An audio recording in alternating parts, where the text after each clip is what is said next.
Hello, welcome to Kathayana's Panchatantra-Yana.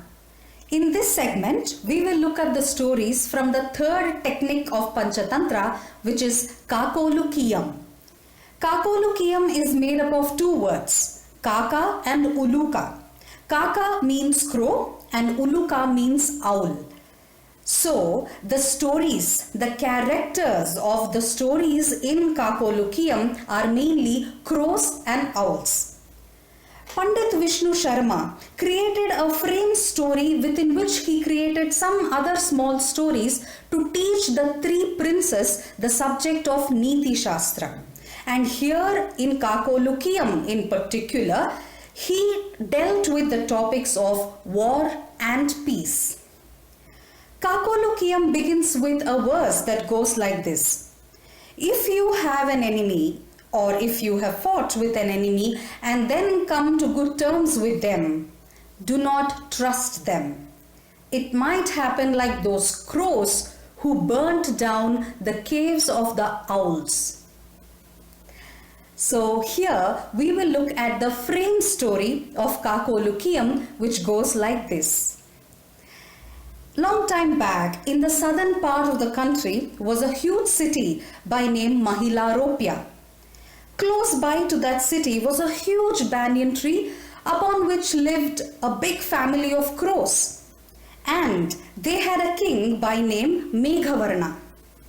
A little farther from the banyan tree was a mountain in which there was a cave.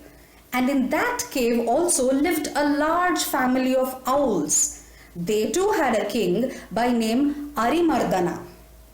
Now this owl king Arimardana, every night he would scout flying around the banyan tree, and the moment he spotted a crow, he would immediately kill it. It seemed like he had taken an oath to kill the crows one by one. Now seeing that his subjects were being killed, the crow king Meghavarna called his ministers for a meeting and said, "This enemy seems so powerful. Every night he is coming here and slowly destroying our community. Moreover, he comes only in the night when we are not able to see him. How do we retaliate this? And we don't even know where he lives. What do we do in such a case?" And so he turned to his 5 best counselors, 5 best ministers for their opinion as to what strategy they can use to retaliate this enemy. So he turned to his first minister, Ujjivi, and asked him, "Hey Ujjivi, tell me, what is your opinion on this?" And Ujjivi said, "Your Majesty, the enemy is very powerful.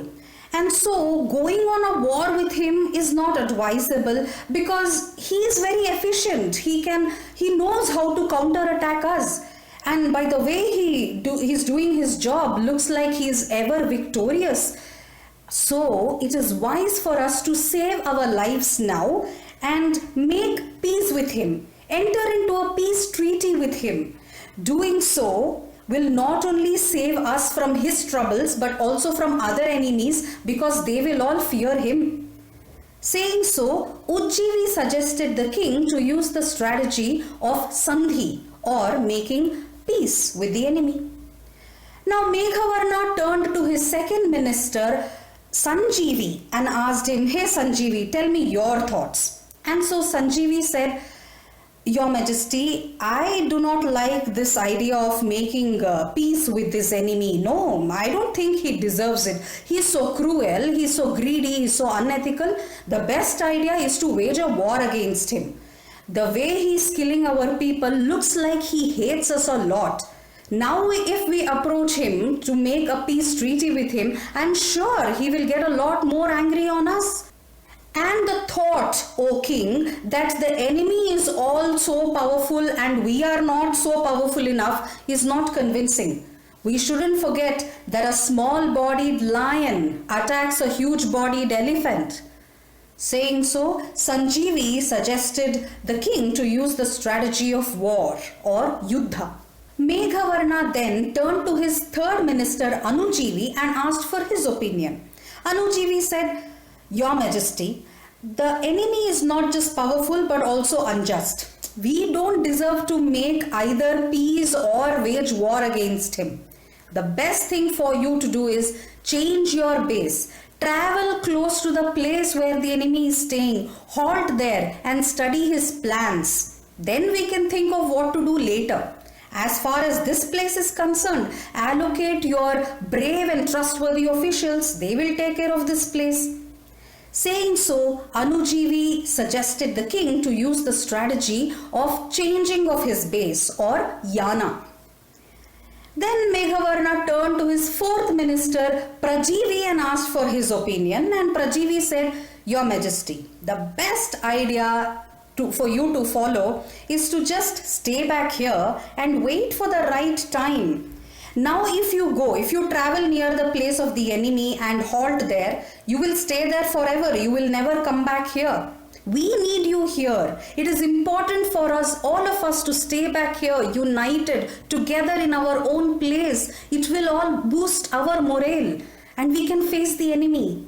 Just like the huge group of trees that stay close by, such that even if a heavy wind blows across them, they are all unharmed, unshaken."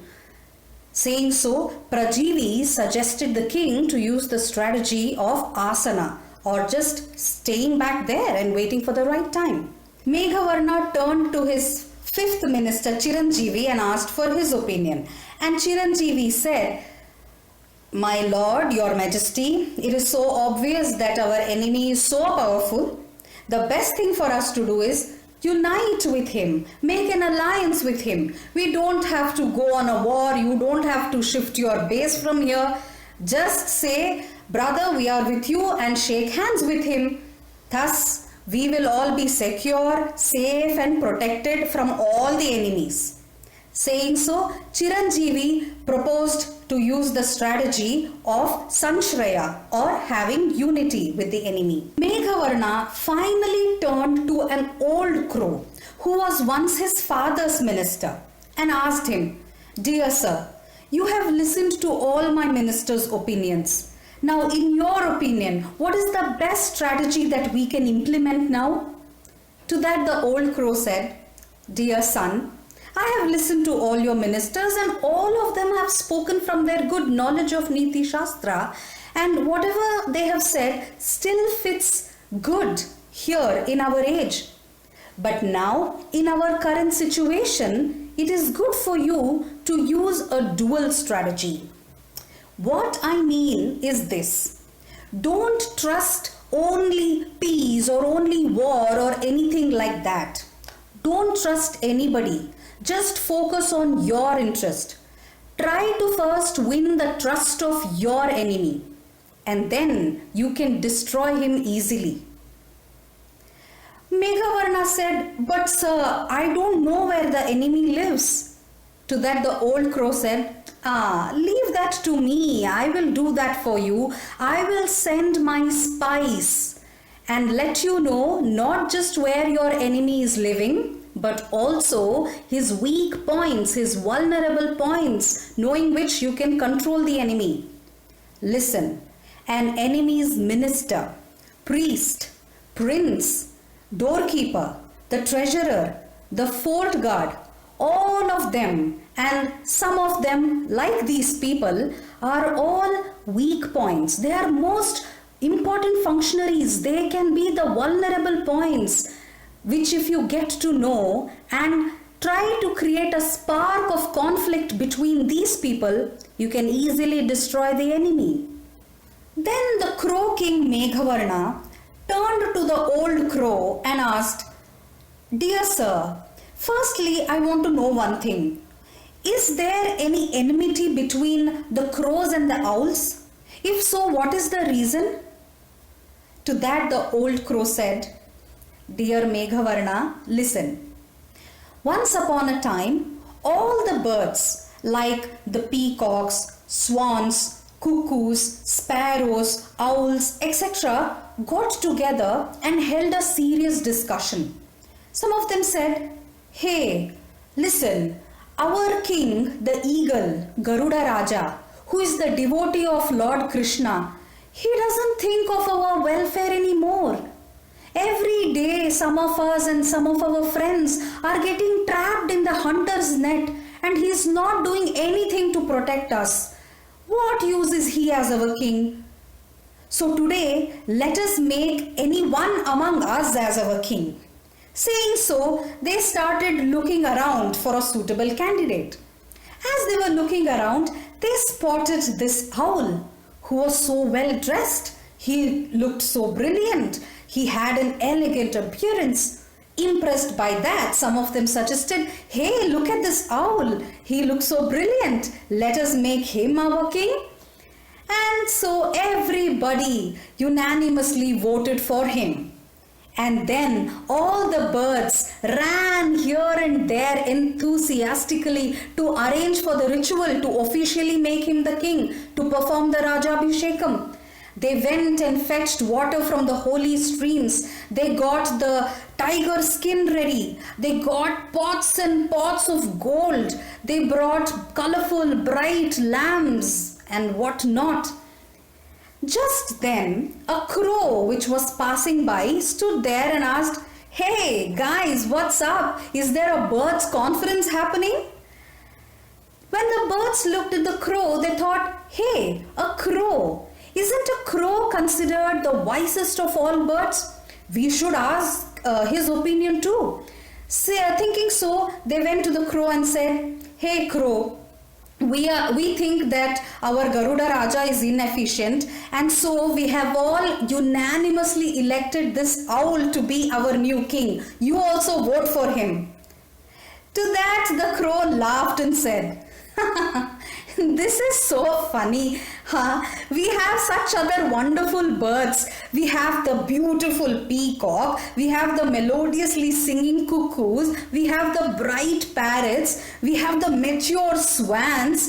And you found this crooked-faced owl? Look at him. He looks so fearsome with his twisted nose, his cruel eyes. He has such an unpleasant face, and moreover, he is blind during the day. And you want to make such a creature our king? And even by nature, he is so shrewd, ferocious and hot-tempered. How will we grow under his leadership? And moreover, our king Garuda Raja, he is still in office. He is still there, he has not resigned. And it is not right for us to be appointing another king when he is still in office. And listen to me. It is because of our king that we are still protected from the clutches of our enemies. Be faithful to your king. Let us be faithful to his name. It is only because of a big person's name that we will all be saved, protected. Just like those rabbits who were saved because they took the name of the moon. When he said that, the birds asked, "Hey, what story is that of the rabbits who took the name of the moon? Tell us." And the crow told them a story. That story in Kathayana's Panchatantra-Yana's Kakolukiyam's next video. This is Lakshmi taking your leave. Thank you.